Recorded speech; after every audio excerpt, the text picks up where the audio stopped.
Yes news में आप सभी दर्शकों का स्वागत है। मैं आपके साथ इलियास बड़ेघर। आइए देखते हैं आज की खबर क्या कहती है। ಮುಖ್ಯಮಂತ್ರಿಗಳಾದಂತ ಡಿ.ಕೆ. ಶಿವಕುಮಾರ್ ಸಾಹೇಬ್ರು ಹಿಡ್ಕೊಂಡು ನಮ್ಮ ಸರ್ಕಾರನೇ ಇವತ್ತು ಅಪೀಲ್ ಮಾಡ್ಯದ ಇವಕ್ಕೆಲ್ಲ ಬ್ಯಾನ್ ಮಾಡ್ಬೇಕಂತೇಳಿ ಇವ್ರು ತಡೆಗಟ್ಟಬೇಕಂತೇಳಿ ಅದಕ್ಕೆ ತಮ್ಮ ಮುಖಾಂತರ ನಾವು ಈ ನಮ್ಮ ಜಿಲ್ಲೆಯ ಚಿಂತನೆಯಿಂದ ನಮ್ಮ ಶಾಲಾ ಕಾಲೇಜು ಮಕ್ಕಳನ್ನು ತಾವು ದಯವಿಟ್ಟು ಉಳಿಸ್ಕೊಳ್ಳುವಂತ ಒಂದು ಸಹಾಯ ಮಾಡಬೇಕು ಈ ಜಿಲ್ಲೆಗೆ ಅಂತೇಳಿ ತಮ್ಮಲ್ಲಿ ನಾವು ಮನವಿ ಮಾಡ್ಕೊಳ್ತಾರೆ. ಇಲ್ಲ ನಾವು ತಮಗೆ ಕೊಡ್ತೇವೆ ನಮ್ಮ ಜಿಲ್ಲಾಧಿಕಾರಿಗಳಿಗೆ ತಾವು ಸ್ವಲ್ಪ ಇದನ್ನ ತಡೆಗಟ್ಟುವಂತ ಒಂದು ವ್ಯವಸ್ಥೆ ಮಾಡಿಕೊಡ್ಬೇಕು ಸರ್. ಏನು ಸರ್ ಸ್ಕೂಲ್ ಬಾಜು झोपड़ी ಗಟ್ಟಲೆ ಹೋಟೆಲ್ ಇರ್ತಾವ ಸರ್, ಹಸಿರು ಅರಿವಿ ಕಟ್ಟಿ ಶಾಲಾ ಕಾಲೇಜ್ ಎಲ್ಲಾ ಹೋಟೆಲ್ದಾಗ ಒಂದು ಓಣಿ ಒಳಗೆ ಸರ್, ಎಲ್ಲಾ ಹೋಟೆಲ್ದಾಗ ಒಂದು ಬಸ್ ಸ್ಟಾಪ್ ನಲ್ಲಿ ಸರ್ ಇಲ್ಲಿ ದರ್ಬಾರ್ ಕಾಲೇಜ್ ಸರ್. ದರ್ಬಾರ್ ಅಲ್ಲಿ ಮಗ್ಗಲ್ಕ್ ಏನ್ ಮಾಡ್ತಾವ ಸರ್, ಒಂದ್ ಇದು ಹೊಡ್ತಾವ, ಶೆಡ್ ಹೊಡಿತಾರ ಸರ್. ಶೆಡ್ ಹೊಡೆದ ಅಲ್ಲಿ ಸಿಗರೇಟ್ ಸ್ಮೋಕಿಂಗ್ ಮಾಡ್ತಾರೆ. ವಿದ್ಯಾರ್ಥಿಗಳು ಬಂದು ಅಲ್ಲೇ ನಿಂತು ಬಿಡ್ತಾರೆ ಸರ್. ಅಲ್ಲಿ ಟೋಟಲ್ ಇರೋದು 90 ವಿದ್ಯಾರ್ಥಿಗಳಿರ್ತಾರೆ. हमारे ह्यूमन राइट जस्टिस की तरफ से एक मनवी दे रहे हैं मेमोरेंडम डीसी साहब को, और तमाम स्कूल के सामने साल के पास स्कूलों पास एक होटल झोपड़ी सर का होटल खोल के वो स्टूडेंट्स जो क्या है मालूम है, वो सिगरेट गिरगेट पीने का, कॉलेज को जाने का, नाम बोल को आने का, इधर सिगरेट पीते बैठने का इतना कर रहे हैं। उसका स्तर में संबंध पड़ते तो हमें डीसी साहब को जो मनवी दी उनको कौन संबंध पड़ते हैं, उनको बोल को जरा इसके बारे में तहकीकात करो को बोले सर। इसके बावजूद भी आगे नहीं करे तो फिर हमने ऊपर होम मिनिस्टर को और वो हेल्थ इनको मिनिस्टर को वो एक मेमोरेंडम देना कर करें। सरकार को हमें ऊपर मेमोरेंडम देना कर तो विचार करें।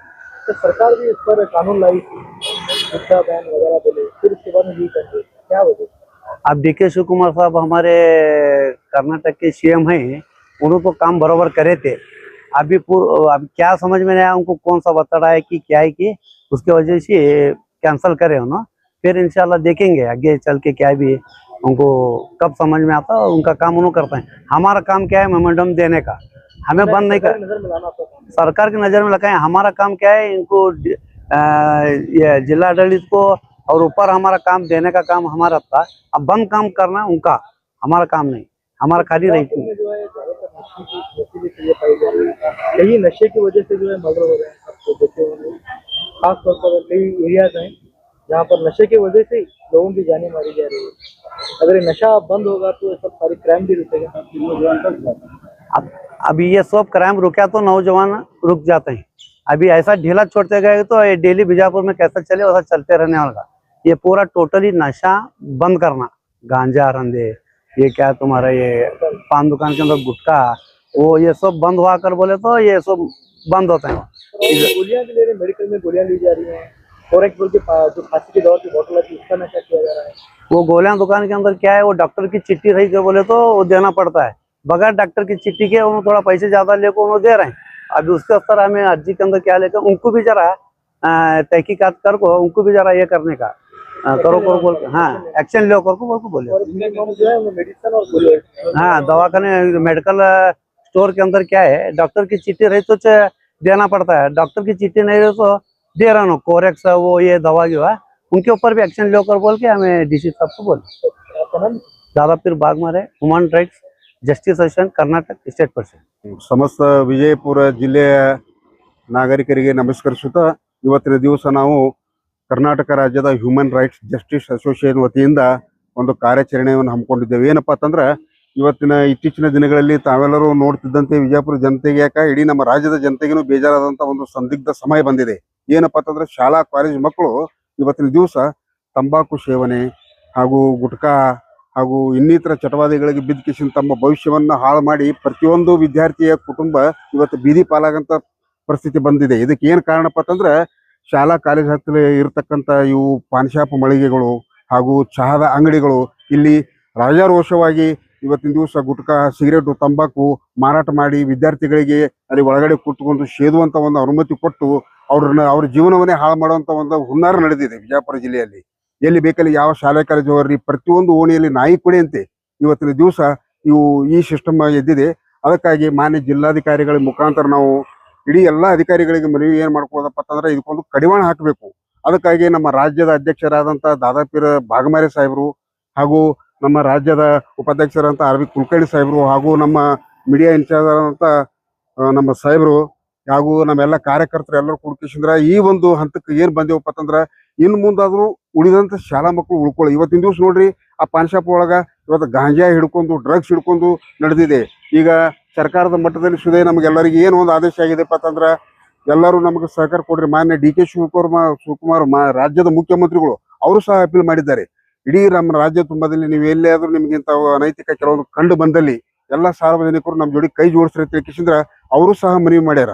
ಅದಕ್ಕೆ ತಿಳ್ಕಿಸಿದ್ರೆ ರಾಜ್ಯದ ನಮ್ಮ ಅಧ್ಯಕ್ಷರು ಇದನ್ನೊಂದು ಒಳ್ಳೆ ಗುರಿಯಾಗಿ ಇಟ್ಕೊಂಡ್ ಕಿಸಿಂದ್ರ ಇವತ್ತಿನ ದಿವಸ ಈ ಗುಟ್ಕಾ ತಂಬಾಕು ಬ್ಯಾನ್ ಮಾಡೋದು ನಮಗ ಸ್ವಾಗತಾರ. ಅದರಲ್ಲಿ ಈ ಬಿಜಾಪುರದಲ್ಲಿ ಚಹಾದ ಮಳಿಗೆಗಳು ಹಾಗೂ ಪಾನ್ ಶಾಪ್ಗಳು ಇಲ್ಲಿ ರಾಜಾರೋಷವಾಗಿ ಇವತ್ತಿನ ದಿವಸ ಗುಟ್ಕಾ ತಂಬಾಕು ಬಿಡಿ ಸಿಗರೇಟು ಏನಿರ್ತಕ್ಕಂಥ ಡ್ರಗ್ಸ್ ಸಮೇತವಾಗಿ ಮಾರಾಟ ಮಾಡ್ತಾರೆ. ದಯಮಾಡಿ ಇದನ್ನ ತಡೆಗಟ್ಟಿ ಮುಂದೆ ಬರ್ತಕ್ಕಂಥ ವಿದ್ಯಾರ್ಥಿಗಳನ್ನ ಕಾಪಾಡುವಲ್ಲಿ ನಮ್ಮ ಜಿಲ್ಲೆ ಒಂದು ಮಾದರಿ ಆಗ್ಬೇಕಂತೇಳಿ ಇವತ್ತಿನ ದಿವಸ ನಾವು ತಮ್ಮಲ್ಲಿ ಮನವಿ ಮಾಡಿಕೊಳ್ತಾ ಇದ್ದೇವೆ. ಸರ್ಕಾರಿ ಬ್ಯಾನ್ ಅಂತೇಳಿ ಘೋಷಣೆ ಮಾಡಿದ್ರಿ ರಾಜ್ಯದ ಮುಖ್ಯಮಂತ್ರಿ ಡಿ ಕೆ ಶಿವಕುಮಾರ್ ಅವರು. ಮತ್ತೆ ಅವರು ಯೂ ಟರ್ನ್ ಅದೇ ಯೂ ಟರ್ನ್ ತಗೊಂಡಾರಲ್ಲ, ಅದು ಯಾವ ಒತ್ತಡಕ್ಕೆ ತಗೋದಾರೋ ಏನೋ ಗೊತ್ತಿಲ್ಲ. ಆದ್ರೆ ಅವ್ರು ತಗೋದಂತ ನಿರ್ಧಾರ ಏನಿತ್ತಲ್ಲ ಅದು ನಮ್ಮ ರಾಜ್ಯದ ಹಿತದೃಷ್ಟಿಯಿಂದ ಒಳ್ಳೆಯ ನಿರ್ಧಾರ ಅದು. ಯಾಕಂತಂದ್ರೆ ಮಕ್ಕಳ ಆರೋಗ್ಯ ದೃಷ್ಟಿ ಆಗಲಿ, ಅವರ ಶೈಕ್ಷಣಿಕವಾಗಲಿ, ಅವರ ಆರ್ಥಿಕ ಪರಿಸ್ಥಿತಿ ಆಗಲಿ, ಇವತ್ತಿನ ದಿವಸ ಬೀದಿಗೆ ಬೀದಿಗೆ ಬಂದು ಅಲ್ಲೇ ನಶೆ ಮಾಡ್ಕೊಂಡು ಬೀಳ್ಕೊತಾ ಇದ್ದಾರೆ. ಅದು ಟೋಟಲ್ 90% ವಿದ್ಯಾರ್ಥಿಗಳೇ ಇದ್ದಾರೆ ಸರ್. ಅದಕ್ಕೆ ನಾವು ಮಾನ್ಯ ಮುಖ್ಯಮಂತ್ರಿಗೂ ಸಹ ನಮ್ಮ ಈ ಸಂಘಟನೆ ವತಿಯಿಂದ ನಾವು ಇನ್ನಾದ್ರೂ ಅವರಿಗೆ ಮನವಿ ಮಾಡ್ಕೊಳ್ತೇವೆ. ಯಾಕಂದ್ರೆ ನಮ್ಮ ಬಿಜಾಪುರ ಜಿಲ್ಲೆ ಅಷ್ಟೇ ಅಲ್ಲ, ಇಡೀ ನಮ್ಮ ಕರ್ನಾಟಕ ರಾಜ್ಯ ಸಮಗ್ರ ಒಂದು ಮಾದರಿ ರಾಜ್ಯವಾಗಬೇಕು. ಇಲ್ಲಿರ್ತಕ್ಕಂಥ ನಶಾಮುಕ್ತ ರಾಜ್ಯ ಆಗಬೇಕು. ಅದಕ್ಕೆ ತಾವು ತಗೊಂಡಂತ ನಿರ್ಧಾರ ಸರಿ ಇತ್ತು. ಮತ್ತೆ ಯಾವ ಕಾರಣಕ್ಕಾಗಿ ತಾವು ಮತ್ತೆ ಇದು ನಿರ್ಧಾರನ ಬದಲಿಸಿರೋ ನಮ್ಗೆ ಗೊತ್ತಿಲ್ಲ. ಆದ್ರೂ ನಾವು ಇನ್ನಾದ್ರೂ ತಮ್ಮಲ್ಲಿ ಒಕ್ಕೂರಿನಿಂದ ನಾವು ಒಂದು ಮನವಿ ಮಾಡ್ಕೊಳ್ತಾ ಇದ್ದೇವೆ. ನೀವು ತಗೊಂಡಂತ ನಿರ್ಧಾರ ಸರಿ ಇದೆ. ಅದರಿಂದ ನಮ್ಮ ರಾಜ್ಯದಲ್ಲಿರ್ತಕ್ಕಂಥ ಒಳ್ಳೆ ವಿದ್ಯಾರ್ಥಿಗಳು ಅವರ ಜೀವನ ಉಳಿತದ ಸಾಹೇಬ್ರ. ಇನ್ನಾದ್ರೂ ತಮ್ಗೆ ಇನ್ನ ಅವಕಾಶ ಇದೆ. ತಾವು ಮನಸ್ಸು ಮಾಡಿದ್ರೆ ಸಂಪೂರ್ಣ ಬ್ಯಾನ್ ಮಾಡೋಂಥ ಒಂದು ವ್ಯವಸ್ಥೆ ಮಾಡ್ಬೇಕಂತೇಳಿ ಮಾನ್ಯ ಸಚಿವರಲ್ಲಿ ನಾವು ಕೇಳ್ಕೊಳ್ತಾ ಇದ್ದೇವೆ. ಹಾ, ಅವರು ಇದು ನಿಕೋಟಿನ್ ಇದ್ದಾರೆ, ಅದು ಬ್ಯಾನ್ ಇದೆ. ಬರೀ ಪಾನ್ ಮಸಾಲ ಅದು ಬ್ಯಾನ್ ಇಲ್ಲ. ತಂಬಾಕು ಮತ್ತು ಅದು ಪಾನ್ ಮಸಾಲ ಮಿಕ್ಸ್ ಬರ್ತಾವಲ್ಲ ಅದಕ್ಕೆ ಬ್ಯಾನ್ ಮಾಡಿದ್ವಿ. ನಿಕೋಟಿನ್ ಇರಬಾರ್ದು ಅಂತ ಹೇಳ್ತಾ ಇದ್ದಾರೆ. ಅದೇ ಸಾಹೇಬ್ರ, ಈಗ ನೀವು ನಿಕೋಟಿನ್ ಇರಬಾರ್ದು ಅದು ಇರಬಾರ್ದು ಅಂತ ನೀವು ಹೇಳ್ತೀರಿ. ನಾವು ಏನ್ ಹೇಳ್ತೀವಿ ನಮ್ಮ ಸಂಘಟನೆ ವತಿಯಿಂದ, ದಯಮಾಡಿ ನಶೆ ಇರತಕ್ಕಂಥ ಯಾವುದೇ ಇರಲಿ, ಅದು ನಿಕೋಟಿನ್ ಇರಲಿ, ತಂಬಾಕು ಇರಲಿ, ಗಾಂಜಾ ಇರಲಿ, ಒಟ್ಟು ನಮಗೆ ಬೇಕಾದದ್ದೇನು ಮಾನ್ಯ ಯುಟಿ ಕಾಯ್ದ್ರ ಸಾಹೇಬ್ರಿ. ತಾವು ಆರೋಗ್ಯ ಸಚಿವರದಿರಿ. ಆರೋಗ್ಯ ದೃಷ್ಟಿಯಿಂದ ಸಮಗ್ರ ಒಳ್ಳೆ ಒಂದು ಆರೋಗ್ಯ ಬೇಕಾಗಿದೆ ನಮ್ಮ ಕರ್ನಾಟಕ. ಇಡೀ ನಾವು ರಾಜ್ಯಕ್ಕೆ ಮಾದರಿ ಆಗ್ಬೇಕಾಗ್ಯದ. ಮಾನ್ಯ ಯುಟಿ ಕಾಯ್ದ್ರ ಸಾಹೇಬ್ರೆ, ತಾವು ಎಲ್ಲ ಇದ್ರ ಬಗ್ಗೆ ಅರ್ಥವರದಿರಿ. ಆರೋಗ್ಯದ ಬಗ್ಗೆ ತಮಗೆ ಸಾಕಷ್ಟು ದೂರವಾದಂತ ಒಂದು ಸಮಗ್ರ ಚಿತ್ರಣ ತಮ್ಮ ಮುಂದಿದೆ. ಹೀಗಾಗಿ ತಾವು ದಯಮಾಡಿ ಏನದ, ಇವತ್ತು ನಿಕೋಟಿನ್ ಇರಲಿ ಏನೇ ಇರಲಿ ಅದನ್ನ ಬ್ಯಾನ್ ಮಾಡ್ತೀವಿ, ಇದನ್ನು ಬಿಡಂಗಿಲ್ಲ ತಂದಾಕ್ ಹೋಗ್ಬೇಡ್ರಿ. ನಶೆ ಇರತಕ್ಕಂಥ ಯಾವುದೇ ಪದಾರ್ಥ ಇರಲಿ ಇವತ್ತಿನ ದಿವಸ ಅದನ್ನ ಮುಕ್ತಗೊಳಿಸಿ ಒಂದು ವಿದ್ಯಾರ್ಥಿಗಳ ಜೀವನ ಕಾಪಾಡಬೇಕಂತ ನಮ್ಮ ಸಂಘಟನೆ ತಮಗೆ ಕೇಳ್ಕೊಳ್ತಾ ಇದ್ದೇವೆ ಸರ್. ಸಾಕಷ್ಟು ಕಾರ್ಯಕ್ರಮ ಮತ್ತೆ ಆಗ್ತಾ ಇದೆ. ಯಾಕೆ ನಶಾ ಈ ಮಾರೋರಿಗೆ ಏನು ಭಯ ಇಲ್ಲ ಪೊಲೀಸರು ಸರ್ಕಾರದ? ಅದೇ ರೀ, ಇದನ್ನೆಲ್ಲ ದೂರದೃಷ್ಟಿ ಇಟ್ಕೊಂಡ್ ಕಿಸಿದ್ರೆ ಇವತ್ತು ರಾಜ್ಯ ಸರ್ಕಾರ ಅವರು ಸಹ ಮುನ್ನೆಜ್ಜೆ ಇಟ್ಟಿದ್ದಾರೆ ಸರ್.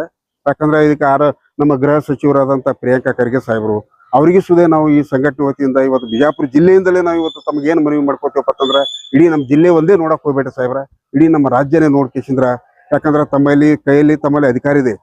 ಪೊಲೀಸ್ ಡಿಪಾರ್ಟ್ಮೆಂಟ್ಗೆ ನೀವು ಸ್ಟ್ರಿಕ್ಟ್ಲಿ ಆದಂತ ಒಂದು ಆದೇಶ ಹೊರಡಿಸಿಕೆಸಿಂದ್ರ ಎಲ್ಲಿ ನಶೆ ಕಂಡು ಬಂದಲ್ಲಿ ಅವ್ರನ್ನ ತುರ್ತಾಗಿ ಬಂಧಿಸಿ ಆ ಅಂಗಡಿಗಳ ಮಳಿಗೆಗಳನ್ನ ಬ್ಯಾನ್ ಮಾಡುವಂತ ಒಂದು ವ್ಯವಸ್ಥೆ ಮಾಡ್ರಿ ಸಾಹೇಬ್ರ. ಯಾಕಂದ್ರೆ ನಿಮ್ದು ಹೆಸರು ಈ ರಾಜ್ಯದಲ್ಲಿ ಮುಂದೆ ಅಜರಾಮರವಾಗಿ ಉಳಿದು ಬಿಡ್ತದ.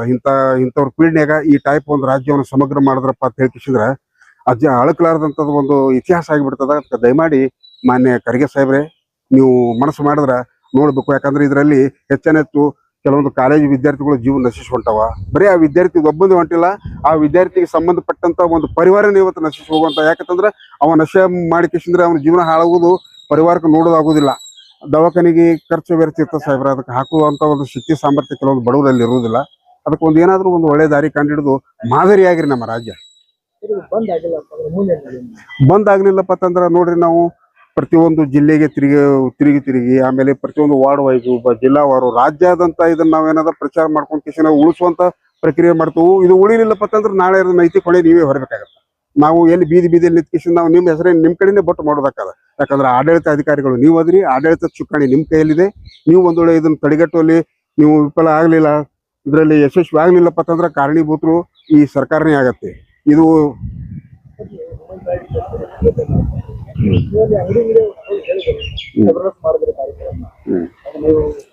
ಅದು ಸರ್ಕಾರ ನಿಯಮಗಳು ಅದಾವಲ್ಲ, ಸಾಲಿ ಮಗಲ್ಗೆ ಪಾನ್ ಪಟ್ಟಿ ಇರಬಾರದು, ಚಾ ಹೋಟೆಲ್ ಇರಬಾರದು, ಅಂತ ನಿಯಮಗಳನ್ನು ಸರ್ಕಾರ ಮಸೂತಿ ಸ್ವರ್ಗ ಮಂದಿರ ಈ ರೀತಿ ಎಲ್ಲ ಇವೆಲ್ಲ ಅದೆಲ್ಲ ನೋಡ್ರಿ ಸಾಹೇಬ್ರ, ನಾವೇ ಮಾಡಂಗಿತ್ತಪ್ಪತ್ತಂದ್ರೆ ಮತ್ತೆ ಉಳಿದ ಸಿಸ್ಟಮ್ ಎದಕ್ ಬೇಕು? ಈ 32 ಇಲಾಖೆಗಳು ನಮ್ಗೆ ಎದಕ್ ಬೇಕು? ಇದನ್ನ ಮಾಡುವಂಥದ್ದು ಒಂದು ಫುಲ್ ಅಥಾರಿಟಿ ಆಫ್ ಪವರ್ ನಮಗೆ ಇತ್ತಪ್ಪತ್ತಂದ್ರೆ ನಿಮ್ಮ ಅವಶ್ಯನೇ ಇದ್ದಿದ್ದು ನಮಗೆ. ನಾವು ಇಲ್ಲಿ ಬಂದ್ ಕೇಸಿದ್ರೆ ಮಾನ್ಯ ಜಿಲ್ಲಾಧಿಕಾರಿಗಳಿಗೆ ಇದು ಮನವಿ ಕೊಡುವ ಅವಶ್ಯನೂ ನಮಗೆ ಬರ್ತಿರ್ಲಿಲ್ಲ. ಯಾಕಪ್ಪ ಅಂತಂದ್ರೆ ಎಲ್ಲ ನಾವೇ ತಡೆಗಟ್ತಿದ್ದೆವು. ಅಧಿಕಾರ ನಿಮ್ಮಲ್ಲಿ ಇರ್ತಕ್ಕಂಥ ಕಾನೂನು ಚೌಕಟ್ಟ ಒಂದು ಸಿಸ್ಟಮ್ ಅದ. ಡಾಕ್ಟರ್ ಬಾಬಾ ಸಾಹೇಬ್ ಅಂಬೇಡ್ಕರ್ ಅವ್ರು ಬರೆದು ಕೊಟ್ಟಂತ ಒಂದು ಸಿಸ್ಟಮ್ ಅದ, ಯಾರು ಏನ್ ಮಾಡ್ಬೇಕು ಅನ್ನೋದು. ಆ ಸಿಸ್ಟಮ್ದಿಂದಾಗಿ ಇದನ್ನ ನಾವು ಕೈಗೆ ಎತ್ಕೊಳಂಗಿಲ್ಲ. ನಾಳೆ ಇದನ್ನ ನಾವು ಕೈಗೆ ಎತ್ಕೊಂಡೇವಪ್ಪ ಅಂತಂದ್ರೆ ಇದನ್ನ ನೀವು ಕೈಗೆ ಕುತ್ಕೊಂಡು ನೀವು ಗುಂಡಾಗಿರಿ ಮಾಡ್ತೀರಿ, ನಿಮ್ಮ ಸಂಘಟನೆ ರಾಜ್ಯದ ದೌರ್ಜನ್ಯ ನಡೆದ ತಿಳಿಸಿದ್ರೆ ನಾಳೆ ನೀವೇ ಒಂದು ನಮ್ಮ ಮೇಲೆ ಒಂದು ಗೂಬೆ ಕೊಡಿಸ್ತೀರಿ. ಜಿಲ್ಲಾಧಿಕಾರಿ ಅನುಮತಿ ಪಡ್ಕೊಂತಾರೆ. ಹೌದ್ರಿ, ಜಿಲ್ಲಾಧಿಕಾರಿ ಇವೆಲ್ಲ ಅನುಮತಿ ಪಡ್ಕೊಂಡು ನಾವೇ ಮಾಡೋದಿತ್ತಪ್ಪ ಅಂತಂದ್ರೆ ನೀವೆಲ್ಲ ಯಾಕೆ? ಈ ಕ್ವಶನ್ ನಮ್ಮಲ್ಲಿ ಪ್ರತಿಯೊಬ್ಬರಲ್ಲಿ ಹುಡುಗೋತದ. ನೀವೆಲ್ಲ ಎದಕ್ ಬೇಕು? ಮತ್ತೆ ರಾಜ್ಯವನ್ನು ಆಡಳಿತ ಚುಕ್ಕಾಣಿ ಹಿಡಿದವ್ರು ನೀವೆಲ್ಲ ಎದಕ್ ಬೇಕು? ಈಗ ನಾವೇನದ ನಮ್ಮ ಮುಂದೆ ಬ್ಯಾನ್ ಮಾಡಲ್ಲ, ನೀವು ಅಲ್ಲಿ ಹೋಗ್ತೀರಾ? ಮುಂದೆ ಬ್ಯಾನ್ ಮಾಡಲ್ಲಪ್ಪ ಅಂತಂದ್ರ ಸಂಬಂಧಪಟ್ಟಂತ ಎಲ್ಲಾ ಇಲಾಖೆವಾರು ನಾವೇನದ ಇಡೀ ರಾಜ್ಯದಂತ ನಾವು ಒಕ್ಕೂರ್ನ ಮನವಿ ಮಾಡ್ತೀವಿ. ಯಾಕಂದ್ರೆ ನಮ್ಗ ರೋಡಿಗೆ ಇಳಿಬೇಕು, ಸ್ಟ್ರೈಕ್ ಮಾಡಬೇಕು, ರಾಜ್ಯವನ್ನು ಬಂದ್ ಮಾಡಬೇಕು. ಈ ಸಿಸ್ಟಮ್ ನಮ್ಮ ಹ್ಯೂಮನ್ ರೈಟ್ಸ್ ಎಂದೂ ಮಾಡ್ಕೋದಿಲ್ಲ. ಏನೇ ಇದ್ರು ನಾವು ನೇರ ಮಾತನಾಡ್ತೇವೆ. ನಮ್ಮಿಂದ ಸಾರ್ವಜನಿಕರಿಗೆ ತೊಂದರೆ ಆಗಬಾರ್ದು. ಕಾನೂನು ಚೌಕಟ್ಟಿನ ಒಳಗಡೆ ನಾವು ಇರ್ತೀವಿ ನಮ್ಮ ಸಂಘಟನೆ. ಯಾಕಂದ್ರೆ ನಾವು ಬೀದಿಗಿಳಿದು ರಸ್ತೆ ತಡೆಗಟ್ಟು ಅದು ಮಾಡಂಗಿಲ್ಲ. ನಾವು ಏನು ಸೂಕ್ಷ್ಮವಾಗಿ ಹೇಳ್ತೇವೆ ಇದನ್ನ ಅರ್ಥ ಮಾಡ್ಕೊಂಡು, ಇದನ್ನ ನಮ್ಮ ವೈಯಕ್ತಿಕ ವಿಚಾರಕ್ಕಾಗಿ ಹೇಳಕತ್ತಿಲ್ಲ, ಇಡೀ ರಾಜ್ಯದ ಜನರ ಪರವಾಗಿ ನಾವು ಧ್ವನಿ ಎತ್ತಲಕತ್ತೀವಿ. ಆದ್ರೆ ನಮ್ದು ಯಾವ್ದು ಹೋರಾಟ ಇಲ್ಲ, ಏನೂ ಇಲ್ಲ. ಇದು ತಮ್ಮಲ್ಲಿ ಕಳಕಳಿಯ ಮನವಿ ನಮ್ದು. ಬ್ಯಾನ್ ಏನೇನು ಮಾಡಬೇಕು ಸರ್ ಹಲವಾರು ಅದನ್ನು ಬರ್ತದೆ. ಅದೇ ಸರ್, ಈಗಾಗಲೇ ನಾವು ತಮಗ ಹೇಳಿದ್ದೆವು. ಬ್ಯಾನ್ ಮಾಡ್ತಕ್ಕಂಥದ್ದು ಏನದಪ್ಪ ಅಂತಂದ್ರೆ ನಶೆ ಆಗ್ತಕ್ಕಂಥದ್ದು. ಇದರಿಂದ ವಿದ್ಯಾರ್ಥಿಗಳ ಜೀವನ ಆಗಕಾಡಿ ಸಾರ್ವಜನಿಕ ಜೀವನ ಸುದೇ ಹಾಳಾಗಿ ಹೊಂಟದ. ನಶೆ ಇರತಕ್ಕಂಥ ಯಾವುದೇ ಒಂದು ಪದಾರ್ಥ ಇರಲಿ, ಅದರಿಂದ ನಶೆಯಾಗಿ ಅವನ ಆರೋಗ್ಯ ಹಾಳಾಗ್ತಿತ್ತಪ್ಪ ಅಂತಂದ್ರೆ ಅಂತ ವಸ್ತು ಇವತ್ತೇನೇ ಇರಲಿ ಅದ್ರ ದಯಮಾಡಿ ಇವತ್ತು ಫುಡ್ನಲ್ಲಿ ಹಾಕ್ತಕ್ಕಂಥ ಕಲರ್ಸ್ಗಳು ಇರ್ತಾವ, ಸಾಕಷ್ಟು ಅದಾವ ಸರ್ ತಮ್ಮ ನಿದರ್ಶನ. ಫುಡ್ ಕಲರ್ಸ್ ಅದಾವ, ಫುಡ್ ಕೆಮಿಕಲ್ಸ್ ಅದಾವ, ಆಮೇಲೆ ಟೇಸ್ಟಿಂಗ್ ಪೌಡರ್ ಹಾಕ್ತಾರ. ಅದರಿಂದ ನಮ್ಮ ಆರೋಗ್ಯಕ್ಕೆ ಬರೀ ಗಾಂಜಾ ಡ್ರಗ್ಸ್ ಸಿಗರೇಟ್ಲಿಂದ ಅಷ್ಟೇ ಅಲ್ಲ, ಇವತ್ತಿನ ದಿವಸ ಬೇಕರಿ ಫುಡ್, ಜಂಕ್ ಫುಡ್, ಅದರಿಂದ ಸಹ ಸಾರ್ವಜನಿಕರ ಆರೋಗ್ಯದ ಮ್ಯಾಗ ಕೆಲವೊಂದು ಪ್ಲಾಸ್ಟಿಕ್ ಅಕ್ಕಿ, ಸಕ್ರಿ ಅವು ಏನೇನದಾವ ಸರ್ ತಮಗ ನೋಡಿ ಹೇಳೋದಕ್ಕಿಂತ ಅದಕ್ಕಂತಲೇ ಅದೇ ಇದನ್ನೇ ಸ್ವಲ್ಪ ಪ್ಲಾಸ್ಟಿಕ್ ಅದೇ ಸರ ಇದೇ ಅಂತಿಲ್ಲ. ಪ್ರತಿಯೊಂದ್ರಾಗ ಕಲ್ಮಶವಾಗಿ ಬಂದು ನಮ್ಮ ರಾಜ್ಯದ ಜನತೆಯ ಆರೋಗ್ಯ ಹಿಡ್ಕೊಂಡು ಜೀವನ ಹಾಳಾಗ್ತಾ ಇದೆ. ಅದಕ್ಕೆ ಮಾನ್ಯರು ತಾವು ಇದನ್ನೆಲ್ಲ ತನಿಖೆ ಮಾಡಿಸಿ, ಯಾಕಂದ್ರೆ ಅಧಿಕಾರ ನಿಮ್ಮ ಕೈಯಲ್ಲಿದೆ. ಸಾಕಷ್ಟು ನಿಮ್ಮಲ್ಲಿ ಅಧಿಕಾರಿಗಳದಾರ, ಓಡಾಡ್ತಾರ, ಅವ್ರನ್ನ ಕೂಡ ಬಿಡಬೇಡ್ರಿ. ಅವರಿಂದ ಈ ಕೆಲಸ ತಗೊಂಡ್ಕೇಸಿಂದ್ರ ನಶೆ ಮುಕ್ತ ರಾಜ್ಯವನ್ನಾಗಿ ಮಾಡಿದ್ರಪ್ಪ ಅಂತಂದ್ರ ನಿಮ್ಮ ಹೆಸರು ಅಜರಾಮರವಾಗಿ ಈ ದೇಶದಲ್ಲಿ ಉಳಿತದ. ಈಗಾಗಲೇ ನಾವು ಮಾನ್ಯ ಜಿಲ್ಲಾಧಿಕಾರಿಗಳು ಅವ್ರಿಗೆ ಭೇಟಿ ಹಾಕಿಸಿದ್ರೆ ನಮ್ಮದು ಮನವಿಯನ್ನು ನಾವು ಅವ್ರಿಗೆ ಸಲ್ಲಿಸೆವು. ಅಧಿಕಾರಿಗಳು ಸಹ ಏನಂದ್ರು, ಆಯ್ತು ಸಂಬಂಧಪಟ್ಟ ಇಲಾಖೆಗಳಿಗೆ ನೋಡ್ತೇವೆ ನಾವು ಮತ್ತು ಜಿಲ್ಲೆಯಾದಂತ ಒಂದು ಕಾರ್ಯಾಚರಣೆ ಮಾಡ್ತೇವೆ ಅವ್ರು ತಾವು ಹೇಳ್ಕೊಟ್ರು. ಅವ್ರ ಸಮಯ ನಾವು ಈಗಾಗಲೇ ಕೊಟ್ಟೆವು ನಾವು. ಆದ್ರೆ ಇನ್ನು ಮುಂದೆ ಕೆಲವೊಂದು ದಿವಸ ನಾವು ಈಗ ಒಂದು ತಿಂಗಳು ಹಿಡ್ರಿ, ಒಂದು 15 ದಿವಸ ತನಕ ನಾವು ನೋಡ್ತೇವೆ. ಅದ್ರ ಬಗ್ಗೆ ನಿಮ್ಗೆ ಕಾರ್ಯಾಚರಣೆ ಮಾಡ್ಲಪ್ಪ ಅಂತಂದ್ರೆ ಮುಂದಿನ ಮತ್ತೆ ಬೇರೆ ಅದಕ್ಕೆ ನೀವೇ ದಾರಿ ಮಾಡಿ ಕೊಟ್ಟಂಗಾಕದ.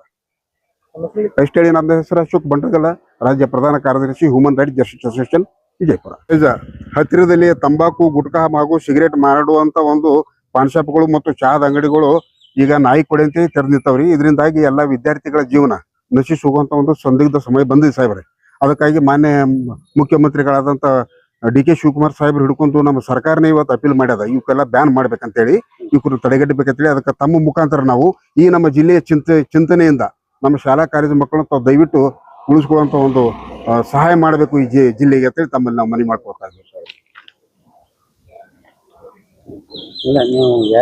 ಹ್ಯೂಮನ್ ರೈಟ್ಸ್ ವತಿಯಿಂದ ಇಲ್ಲ, ನಾವು ತಮಗೆ ಕೊಡ್ತೇವೆ, ನಮ್ಮ ಜಿಲ್ಲಾಧಿಕಾರಿಗಳಿಗೆ.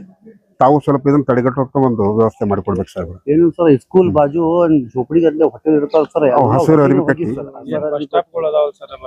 ಶಾಲಾ ಕಾಲೇಜ್ ಎಲ್ಲಾ ಹೋಟೆಲ್ದಾಗ ಒಂದು ಓಣಿ ಒಳಗೆ ಸರ್, ಎಲ್ಲಾ ಹೋಟೆಲ್ದಾಗ ಒಂದು ರೂಮ್.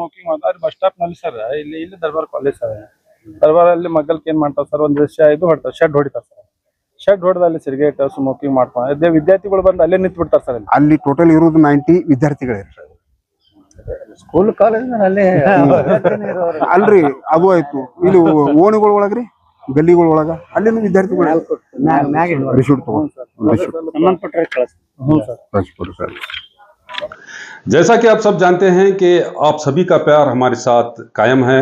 इसी तरह से हमारे इस चैनल को प्यार करते रहिए और हमारी सारी खबरों को लाइक, शेयर और सब्सक्राइब करना ना भूलिए।